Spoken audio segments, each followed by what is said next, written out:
Howdy, folks. Thanks for watching. I'm just kind of like giving you guys an update of what's going on. Uh, I ended up losing all my toes on my right foot, and the company that I worked for is requiring me to do a thing called an SPE, a Skills Performance Evaluation. And the problem is there isn't anywhere really local in Salt Lake City or Utah or where I can get a skills performance evaluation. So, uh, and I figured that I might try um, activating my benefits through the Marine Corps. Now, you have to understand that uh, when I was 17, 18 years old, I signed up and went into the Marine Corps. Um, it was more of uh, my. You have to understand. I don't want to say anything terribly bad, but um, I'm the first and only boy in 5 generations, and so I'm kind of a disposable commodity. The women are the ones who control the whole thing in my family, and that's fine. So anyway, I went into the Marine Corps. Uh, and the way it kind of happened was, I was supposed to have 6 months to get ready. Quit smoking, get ready. I never drank alcohol. I don't have a taste for alcohol. I know my Scottish and Irish friends are going, that's impossible. Well, no, it is possible. But anyway, so I signed up, got sworn in and everything like that. Was supposed to have 6 months to get ready to get healthy, to go into the Marine Corps, to go to boot camp. Well, 2 weeks after I signed up to be in the Marine Corps. Next thing you know, my long golden hair, curly blonde, I looked kind of like Leif Erikson. If you know who that is, not the Viking, but Leif Erikson, the pop singer from the 80s. So anyway, next thing you know, I was on a plane flying from Salt Lake City to San Diego, and we did the walk line from the white van. And next thing you know, no hair, no nothing, whatever. And so I was totally, completely unprepared. And, well, I ended up in the Marine Corps, and it's going to sound kind of stupid funny, but when they go through, they make you take out all your personal effects, and, you have your little white baggy thing and everything like that. And I had a coin that was given to me by my great-grandfather. Now, this will kind of give you an idea what kind of people my people are. And so, this coin that I had inherited from my great-grandfather, that my great-grandmother ended up giving me, was this coin. And on one side, it said, "Big cats are dangerous." And then you flip the coin over, and it says, "But a little... now use your imagination. A little cat couldn't hurt." Okay? There. That's not going to get bleeped out. But you have to use your brain to understand. Okay? It's a feline thing. Okay? So anyway, next thing you know, I'm in boot camp. Well, my recruit platoon was only 35 guys. And I think I was the only one from the West Coast. Everybody else, not West Coast, but western part of the United States, everybody else was from Kentucky. And because I'm a so-called Mormon, all these Kentucky guys were wondering where in the heck my horns were and stuff like that. And to me, that blew my mind, because I had never experienced anything outside of the LDS culture kind of thing, Utah. So anyway, I went into the Marine Corps, And because the platoon was so small, it was impossible to be invisible. So everything you did, it was noticed and everything like that. And I quickly realized that uh, at at 117 pounds, super skinny, going into boot camp, I was wiry strong because I'd always done construction work, working for my mom's boyfriends and stuff like that, and doing other work at a cement truck factory that used to be called Savage Right Way. And those guys, everybody was trying to help me out back then because I was kind of a lost child. So anyway, here I am in the Marine Corps, totally unprepared, and these drill instructors are shouting at me and screaming at me and everything like that. And so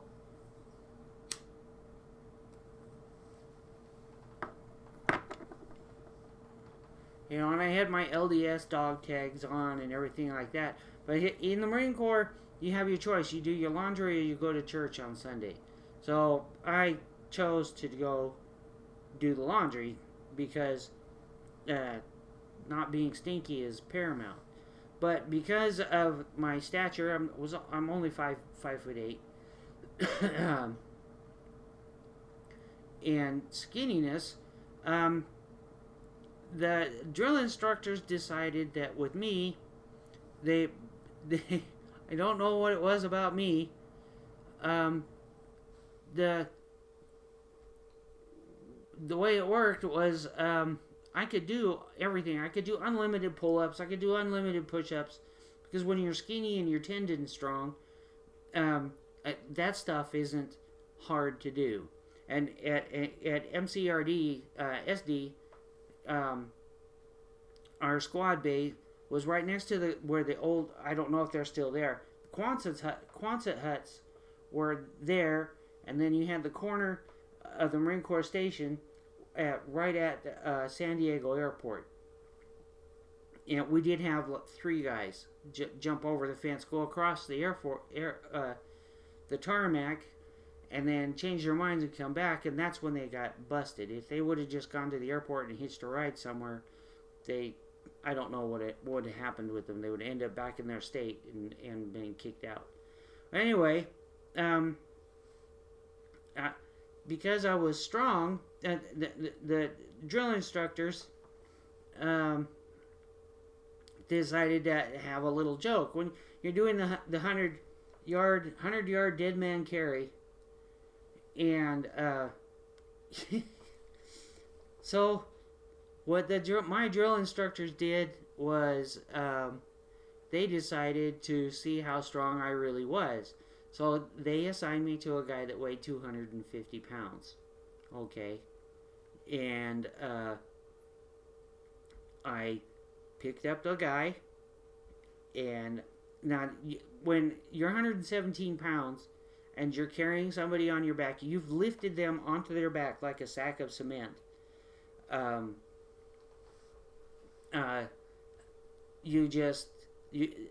You pretend you're running. I'll just put it that way. But I did it. 100 yards sprint with dead man carry. That was my initial test because I was so skinny. And the platoon was so small. It was only 35 guys, so it was impossible to be invisible.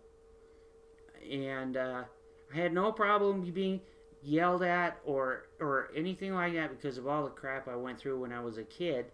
I had no fear of getting beat up or anything like that because I already know what it's like, and I already have my Navajo cousins that I used to fight with all the time, and such. So it's a cowboy thing. So anyway, we had a bunch of recruits who were from the East Coast, and from what I understand is I probably should have been sent to the East Coast when the Kentucky guys came over to the West Coast. That way, when they run away, they can't figure out how to get back home, and they're easy to catch. And so I already understood that. and besides that, I wasn't afraid of anything. Not because I'm fearless, it's because I'm stupid that I'm not afraid of things because of the way I was brought up. But anyway, so I did that, did the 100-yard carry, and then these dingbats from the other recruits, I don't know what the deal was with the mentality of some of these guys.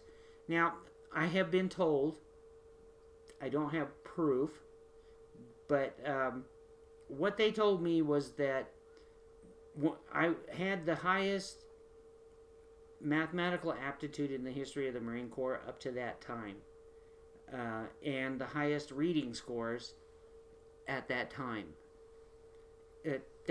I'm not bragging. I'm just saying that's what I was told by somebody else. And anyway, so the Marine Corps really wanted to keep me. And so we had this recruit platoon of only 35 guys, and I was able to do everything that they wanted and everything like that. And this is back in the black boot days, where you used the shaving cream to. You had two pairs of boots. You had your yard boots and you had your dress boots. And the dress boots, you had to use shaving cream to clean your boots all the way down to the leather, and then build them back up. Those are your parade boots. And we did that, no problem. But these guys from Kentucky, man, I tell you, because the platoon was so small, we were thrashing 6 or 7 times a day because some idiot did something stupid or whatever. And with me, getting yelled at with me was nothing. It's like, okay, I'm actually I'm in boot camp here, and I feel like I'm in a safe place because I know they're not going to beat me up, because I can do everything that they want me to do except for run, and that's because I didn't have enough time to get myself into healthy running shape, but we were thrashing 6 or 7 times a day out. The squad bay, the way it works is we were on the top floor, and because the platoon was so small, we'd have to run up and down the stairs, go outside, thrash, and and they have the dirt there that's all gritty and grimy and everything like that. So you're doing that 6 or 7 times a day because some idiot I don't think Kentuckians are stupid.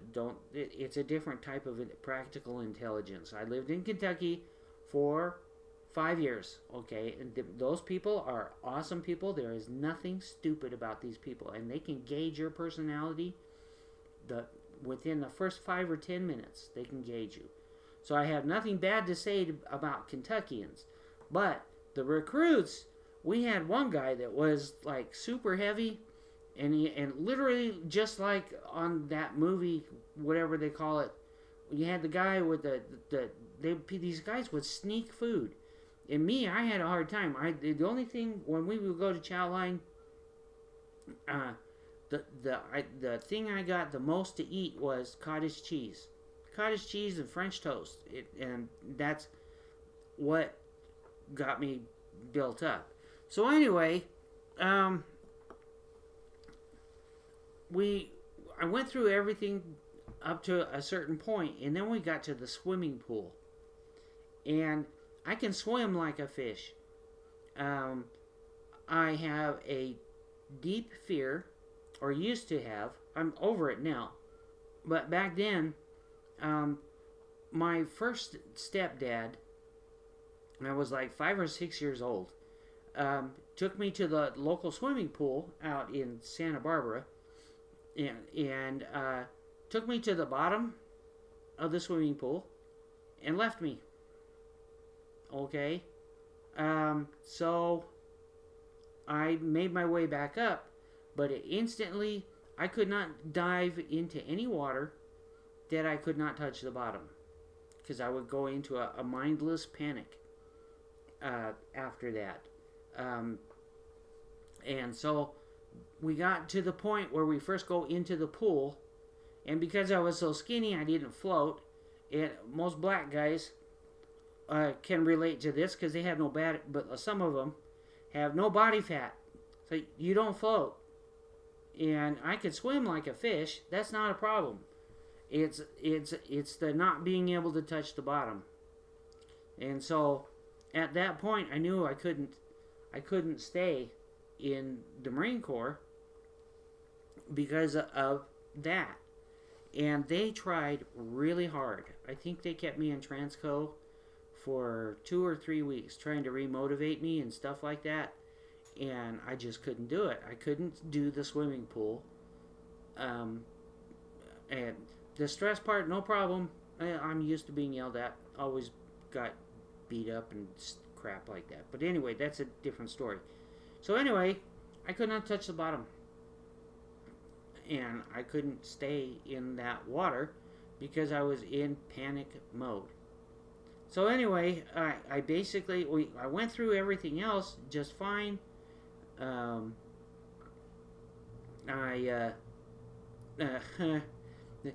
this just happened just recently. I'll skip to that later.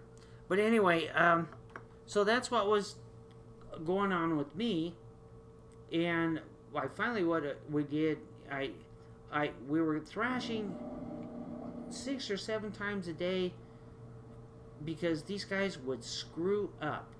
And we came into the squad bay once, and all of our stuff was piled up at the back of the squad bay. And because these guys couldn't do an Army fold, they couldn't do... Sorry, Army, I'm theoretically a Marine. But anyway, people have told me that I took, just because I took the chance of going into the Marine Corps, that I'm still a Marine. Well, I didn't do anything to deserve anything in the Marine Corps. Okay, so that's my perspective. Everybody else tells me that I'm a Marine. No, I don't. I'm not rejecting it. I'm just saying I didn't do anything. In 1985, there was nothing going on, and I was on a 8-year contract or 6-year contract, so I would have ended up in Desert Storm. And all those guys that got messed up from the weird bugs and the uranium poisoning and stuff like that. So I kind of dodged a bullet on that. And Marines are the tip of the spear. So anyway,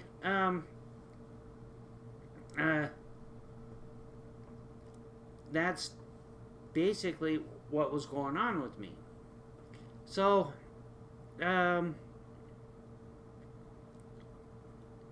I got myself out of the Marine Corps and went back to being a normal person. When we reached the stage where we had been issued our rifles, and I had no problem with cleaning the rifles, and they told you, and don't do this, don't do this, but don't be afraid to experiment because you might discover something. Because back when the M16A1 was first issued, it had a problem with cleaning, and one of the privates had discovered that if they used the spring or something like that for clearing it out, now you would get in trouble if you got caught doing this, but the M16A1s were famous for jamming because of either the powder was inferior or something of that era back in 1985. Because my memory gets kind of foggy, but anyway, I finally shut down completely. Everybody else went out to... I got tired of thrashing all the time. And so I was standing there at the end of the squad bay where the showers are. And I stood there with my rifle. And I was like, "Sir, this private refuses, sir." And He was one of the skinny black uh, DIs, and with a big voice, and he was so black he's blue. So, and that's not a racist statement. That's a fact. Okay. So anyway, um, he was grabbed the garbage can. You guys all remember the big. Anybody who's been in the Marine Corps remembers that the garbage can was right there by the showers, and he picked up that garbage can and went blam, blam, blam, all over the place, is yelling at me. He didn't spit on me, but he could have, because he was like that. And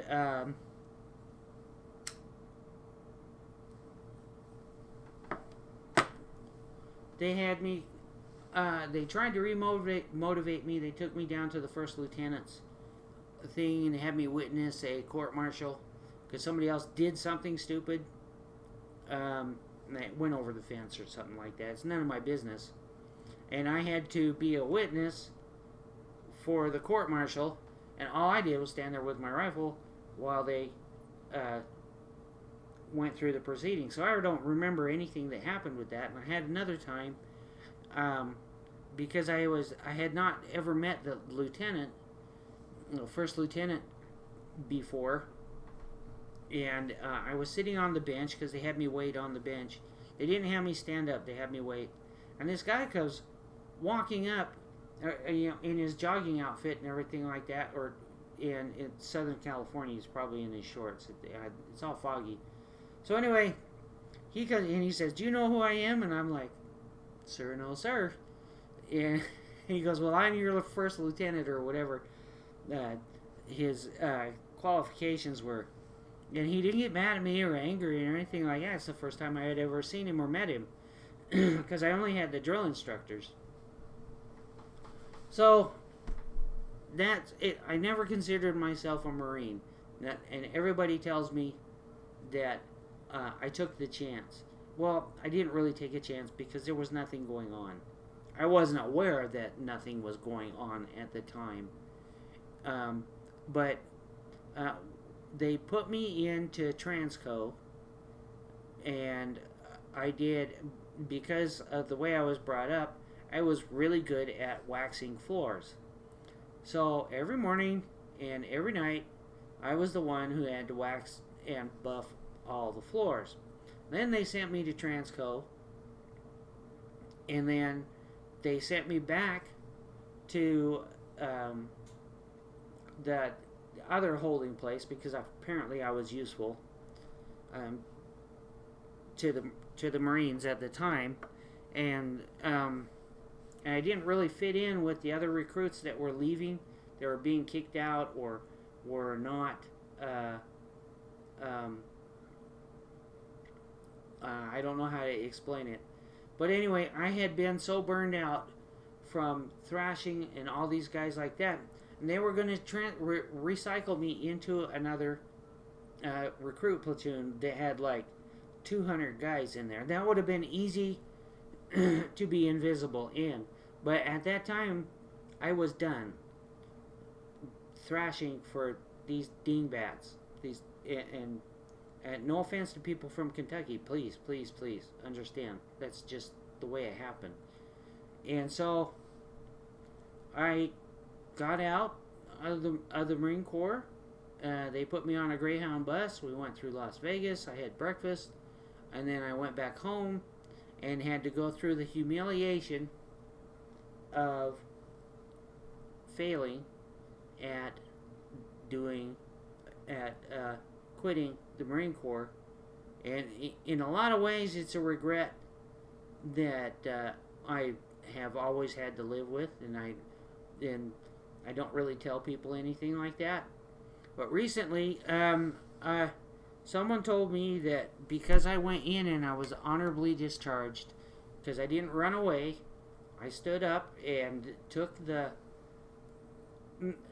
I had no fear, so I took the berating, and that, there's other stuff that happened in the Marine Corps that was kind of funny, and I'm sure my drill instructors were surprised at my fearlessness.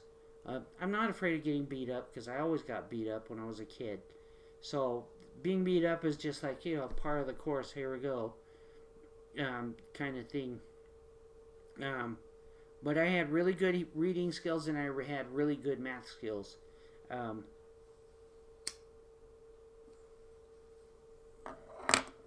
so that's it. Uh, a lot of people say that I'm a Marine. I didn't take the same chances as everybody else did. It was a non-wartime thing. I would have finished out my contract without ever having to have gone overseas, as far as I know. Who knows what my potential would have been? I'm